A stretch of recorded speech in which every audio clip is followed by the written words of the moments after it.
సినీ నటుడు పోసాని కృష్ణమురళి న్యాయమూర్తి ఎదుట కన్నిటి పర్యంతమయ్యారు. చంద్రబాబుపై అనుచిత వ్యాఖ్యల కేసులో పోసాని కృష్ణమురళిని పోలీసులు కర్నూలు నుంచి గుంటూరుకు తీసుకువచ్చారు. గుంటూరు ప్రభుత్వ ఆస్పత్రిలో ఆయనకు వైద్య పరీక్షలు నిర్వహించారు. అనంతరం న్యాయమూర్తి ఎదుట హాజరుపరిచారు. తనపై వ్యక్తిగత కోపంతో ఫిర్యాదు చేశారని వాపోయారు. తన ఆరోగ్యం బాగాలేదని, ఇప్పటికీ 2 శస్త్రచికిత్సలు జరిగాయని, స్టెంట్లు వేశారని తెలిపారు. 70 ఏళ్ల వయస్సులో నన్ను ఇబ్బంది పెడుతున్నారు. తప్పు చేస్తే నన్ను నరికేయండి. 2 రోజుల్లో బెయిల్ రాకపోతే ఆత్మహత్య శరణ్యం అని ఆవేదన వ్యక్తం చేశారు. ఇప్పటికే పోసానికి పలు కేసుల్లో బెయిల్ వచ్చినప్పటికీ సిఐడి పోలీసులు పీటీ వారెంట్పై అదుపులోకి తీసుకోవడంతో విడుదల సాధ్యపడలేదు. ఇదిలా ఉండగా పోసానికి వరుసగా బెయిల్స్ రావడంతో ఇవాళ జైలు నుంచి విడుదల ఖాయమని ప్రచారం జరిగింది. అయితే పోసానికి ఈసారి సిఐడి పోలీసులు షాకిచ్చారు. ఆయనకు పీటీ వారెంట్ వేశారు. పోసానిపై గుంటూరు సిఐడి పోలీసులు పీటీ వారెంట్తో కర్నూలు జిల్లా జైలు దగ్గరకు వెళ్లారు. పోసాని కృష్ణమురళిపై నమోదైన కేసులో ఇప్పటికే కోర్టు బెయిల్ మంజూరు చేసింది.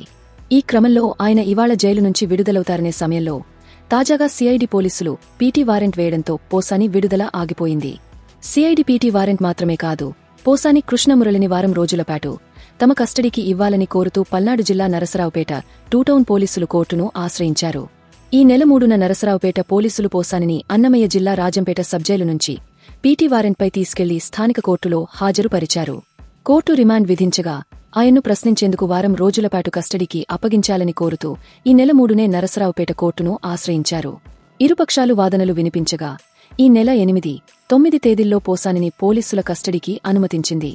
అనంతరం 2 రోజులకే విజయవాడ, భవానీపురం పోలీసులు పీటీ వారెంట్పై తీసుకెళ్లారు. దీంతో నరసరావుపేట పోలీసులు కస్టడీకి తీసుకోవడం కుదరలేదు. ఫలితంగా నరసరావుపేట పోలీసులు మరోసారి కస్టడీ పిటిషన్ దాఖలు చేశారు. ఇంతలో పోసానికి విజయవాడలోని chief judicial magistrate court bail ఇచ్చింది. అలాగే కర్నూలు జిల్లా ఆదోనిలో నమోదైన కేసులోనూ పోసానికి బెయిల్ వచ్చింది. ఆయన విడుదలవుతారని అందరూ భావించగా సిఐడి పోలీసులు ట్విస్ట్ ఇచ్చారు. తాజా సమాచారం కోసం లైక్ చేయండి. ఛానల్ను సబ్స్క్రైబ్ చేయండి.